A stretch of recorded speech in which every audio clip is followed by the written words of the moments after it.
Hello, and welcome to the Steve Barkley Ponders Out Loud podcast. Instructional coaches and leaders create the environment that supports teachers to continually imagine, grow, and achieve.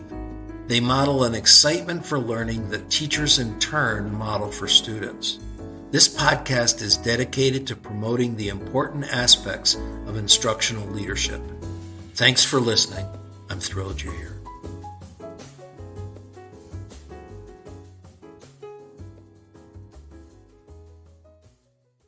Encouraging teachers to teach with big concepts. Joining the podcast today is Dr. Stephanie Sisk-Hilton, who is a professor in the Department of Elementary Education at San Francisco State University. Her teaching and her research focus on the intersections of children's science learning, cognition and development, and collaborative teacher learning. I was introduced to Dr. Sisk-Hilton's work through an article in Education Week that described a program her university is offering that leads to a climate justice education certificate. As I explored her work and her interest further, I was anxious to ask her to join me on the podcast. Welcome, Stephanie. Hi, Steve. Glad you're with us. Thanks so much. I'm wondering, for starters, if you'd talk a little bit about your teaching background and your interest in teaching science. Sure. So I started my career as an elementary teacher a long time ago now. I was a science resource teacher in an elementary school and then a multiple subject, everything elementary teacher. I've also been a middle school math and science teacher. I've worked as an instructional coach, was very briefly a principal, and then for the past 18 years have been primarily a college professor. But especially during my years primarily as a classroom teacher, I was really lucky to work in several different schools that used project-based learning in different forms, in different ways. And I think that has really grounded my approach to teaching and learning. So now my main job is helping new teachers, particularly in science education, but also working on teacher research as a way to engage in reflective practice and watching them build their confidence in teaching science, something that they often don't come in confident in, is one of the most satisfying parts of my job. So I started my career a whole lot earlier than you on the years here, and that science issue existed then. I mean, I was an elementary teacher, and it was pretty quick to discover that very few of us with elementary credentials had the background to work in science content. Absolutely. And most often, I actually do have something of a science background, but most often folks who become elementary teachers, they weren't science majors, right? They're supposed to teach 12 different subjects, and science is just one of them, and it may not have any space. And in fact, one of the reasons I became really passionate about teaching science and teaching teachers science education is that the more I taught, the more I began to really see it as a justice issue. If you think about who gets access to science, especially early in their schooling, and who doesn't, very often it's kids who are going to school in predominantly lower income communities where science simply isn't taught. And yet if you go to higher income, more resourced communities, science is a given. And so then we wonder, by the time kids get up to middle school and high school and college, why we don't have enough scientists. Well, that's one of the reasons we block a lot of our kids from even developing that interest. So that's something that I really care about and have kind of centered in my career. Well, it sounds like you've hit on giving us at least a piece of the explanation of what the Climate Justice Education Certificate is. You want to spell that out a little more? Yeah, sure. So my colleagues and I at San Francisco State we're still in the development phases of this. We're hoping to launch next summer. But how we got to this is we know that most teachers and most parents, really over 80%, think that climate science should be taught in schools. So sometimes we act like this is a big controversy. It's not that big of a controversy. Most people really think it should be happening. But simultaneously, we know that fewer than half of teachers report teaching for climate science. And some of that is, of course, we have teachers who teach all different subjects. So they feel like it's important, but they aren't really sure how to do it. And they're not really sure if it's their job to do it, right? Like if you're a high school earth science teacher, yeah, of course. But if you're an art teacher, should you be teaching for climate justice? If you're a kindergarten teacher, should you be doing this? And I guess my colleagues and I think, yes, it needs to underlie, it maybe isn't the main thing that every teacher teaches, but that it needs to be a systemic goal, that it's one of the biggest issues facing our society, our world right now, and that it really needs to underlie what we're doing in schools. And so we're developing a program that is intentionally multidisciplinary. We're not planning to separate the elementary teachers from the high school teachers. It's going to be open to all educators, both formal and informal. And the idea is to foreground issues of climate science through a community justice lens. So helping teachers understand what the climate-based issues are in their communities and engaging in what we call a pedagogy of hope to help them think about how they might bring these issues to kids in ways that build them up and help them feel powerful as agents of change rather than terrifying everybody. So we're aiming at systems level change. Hopefully moving away from just, taking the most enthusiastic teachers and helping them be even more magnificent than they are, and more towards, how do we use a program like this for teachers to be leaders in their schools towards whole systems change. As I look through your stuff, I found a mention that this sentence, I'd like you to just spell it out a little bit more. The words you used were disaster pedagogy isn't helpful. Tell us about that. Yeah. So, climate change is terrifying, right? The impacts that are already happening, the things that are going to be happening in the future. And so it's scary and it's easy to feel powerless. And it's especially easy to feel powerless when we frame the issue in terms of individual action. So, I can drive an electric car. I can eat a vegan diet. I can just never turn on the heat in my house. And guess what? We're going to statistically be like no closer to reducing greenhouse gas emissions. I'm just going to be hungry, right? So it's really easy to kind of throw up our hands and say, well, what can I do? And part of the problem is that we frame this in terms of individuals all need to change, and they all need to change on their own. And there's a couple of problems with that. And the first is that when we're scared, we feel powerless. And the parts of our brains that think and innovate and problem solve, they literally shut down.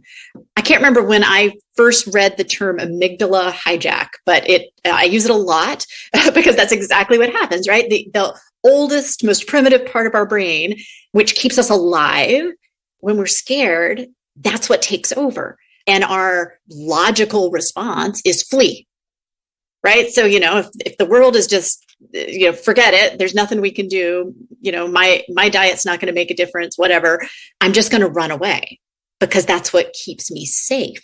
And I think we sometimes unintentionally do that in our attempts to teach about climate science, that when we focus on what's terrifying, we're not actually inviting folks to engage.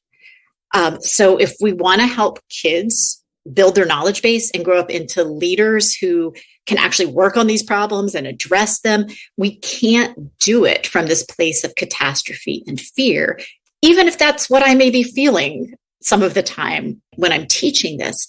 So what we're trying to do is reframe the approach. And there's a couple of things in that. One is to move away from this focus on individual action, because honestly, individual action's not what's going to make a real difference, and move towards community-based solutions. So to go back to my eating, like me adopting a more sustainable diet by myself doesn't do very much.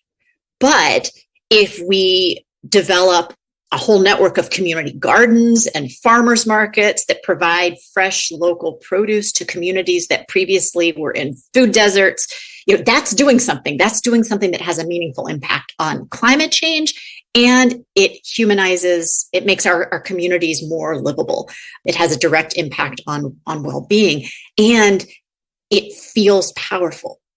when you look at kids who are involved in things like community garden projects, they feel like they're doing something important, and it's something that they can do, as opposed to like telling their families what groceries to buy, which very often is based on economic need, not on climate sustainability.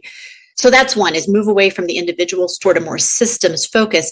And then the kind of second part of that is to really focus climate education on this idea of hope-filled action.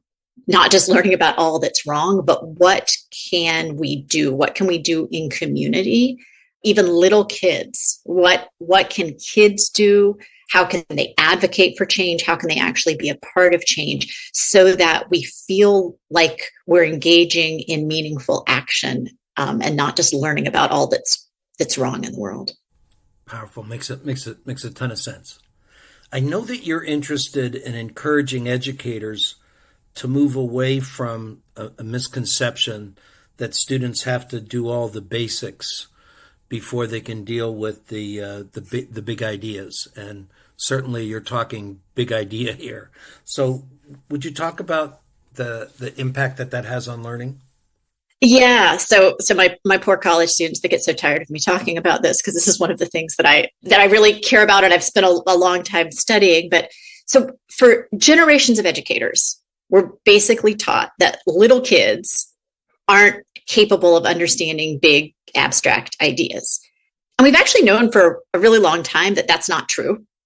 We have lots of counter evidence, but a lot of our education system is kind of grounded in this belief.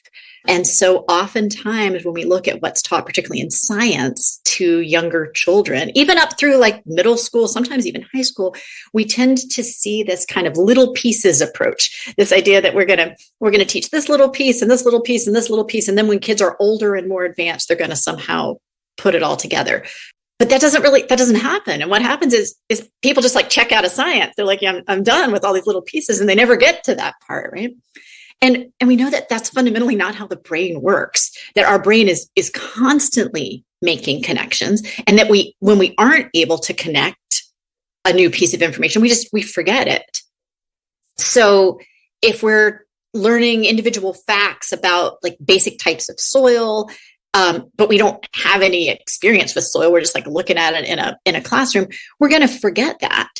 But if we learn about it in the context of growing food that we're going to eat, and we see the impact of that on the plants that we grow, then it matters and we remember it. So it's not, I think sometimes we think of systems thinking as this really complex thing that can only happen like with a fully developed adult brain, but it's not. It's as simple as understanding a garden, which is not a simple system at all, actually, but kids can garden, right? And I will say that the current iteration of our academic standards, particularly the next generation science standards, are really based in a more systems-oriented approach.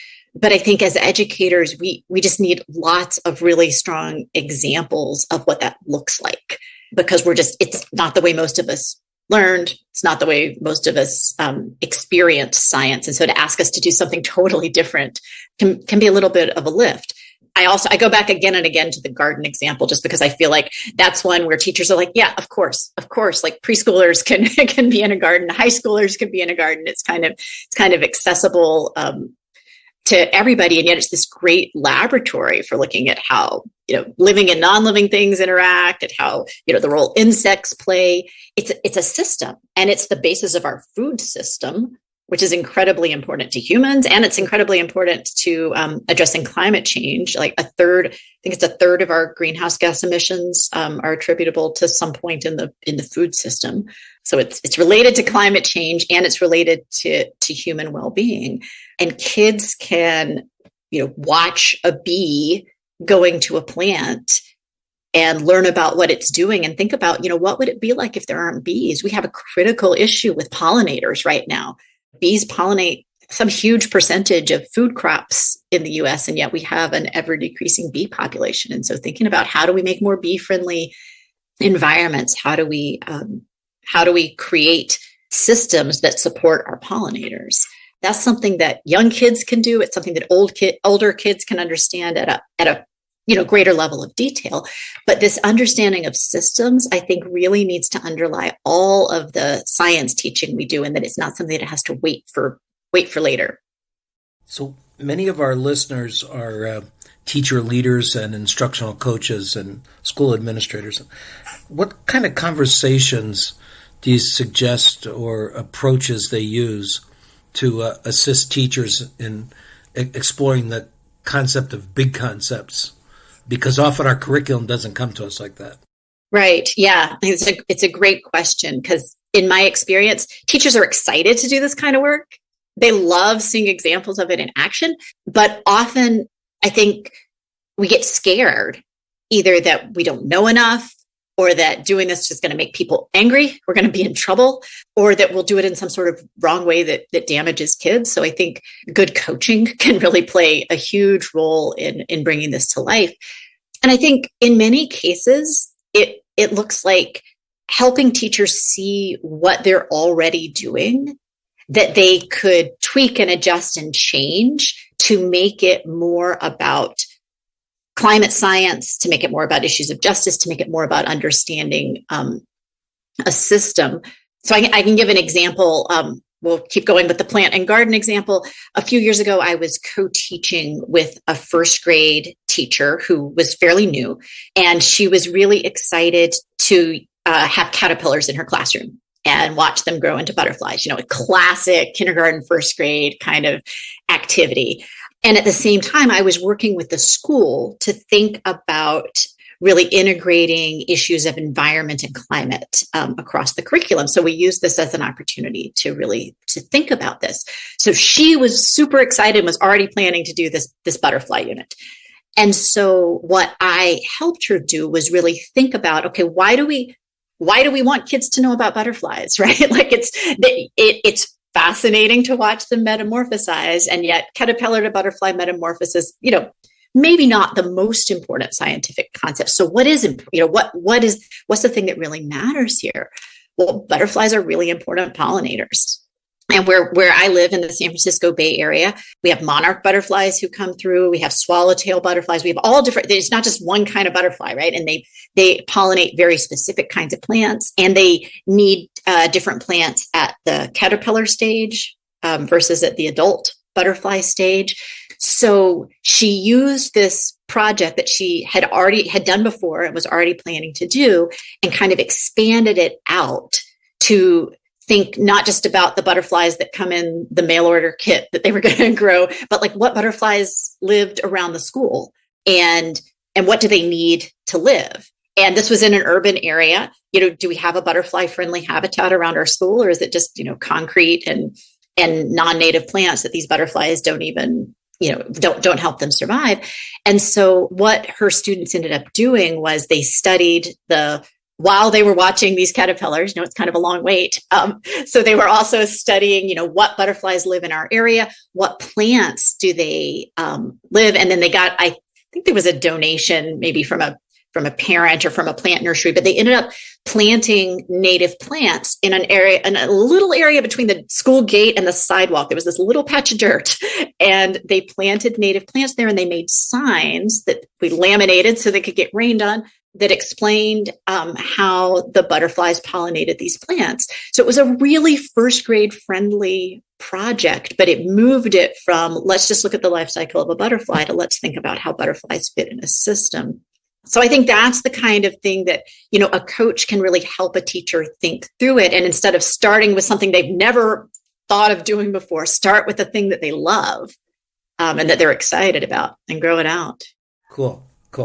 I know that you're working on a book right now about teaching climate change. Just tell folks a little bit about where that's headed? Yeah, sure. So it's a book specifically aimed at elementary school teachers for the reasons we've already talked about, that oftentimes elementary teachers, aren't by training science specialists, and they want to engage in this work, but they're not always really sure how. So I'm hoping that the book both provides some of this climate science content, but also provides lots of examples of how you might bring this to life in elementary school. And honestly, I don't really think that elementary school is the place where we need to be drilling in on the exact details of, global climate systems and exactly how humans are impacting the climate with greenhouse gas emissions. But instead, if we really focus elementary school on understanding systems and interactions and on understanding our role in communities, I think we are setting kids up to then add. It's kind of the opposite of little pieces first, right? Start with the big picture, and then they're in a good position to add in the details later. So I'm using a 3-part framework that's going to sound repetitive based on what we're talking about. So the first piece is understanding the Earth as a set of interdependent systems. The second is grounding elementary science in place-based learning, really learning about your own community and where you live and your place in it. It's absolutely great to learn about the Amazon rainforest and to learn about, many other places in the world. And I think we need to ground the learning in kids' own place, both because they can directly experience it and also because that's where they can feel the ability to engage in action. So then the third pillar of this framework is engaging in hope-filled action, like learning about something and then doing something with that, so that we build this understanding from the earliest ages that we can use science knowledge to improve our communities. I love it. Love it. You got a projected timeline when the book will be out? It should be out in the early fall. My manuscript is due to the publishers at the end of the spring, and it usually takes a couple months to get it from manuscript to published book. So that's the hope. We will be on the lookout. Well, Stephanie, I really, really appreciated the conversation with you. I'm wondering if you'd share with listeners the best way that they might follow up with you with some questions or take a look at some of the writing that you've done.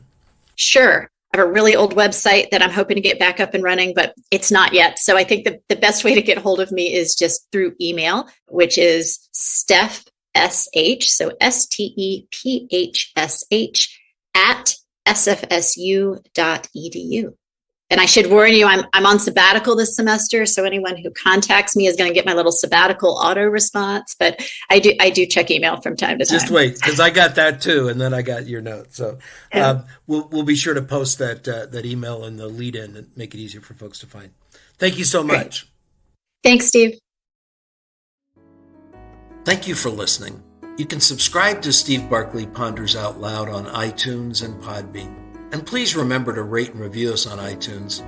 I also want to hear what you're pondering. You can find me on Twitter at Steve Barkley, or send me your questions and find my videos and blogs at barkleypd.com.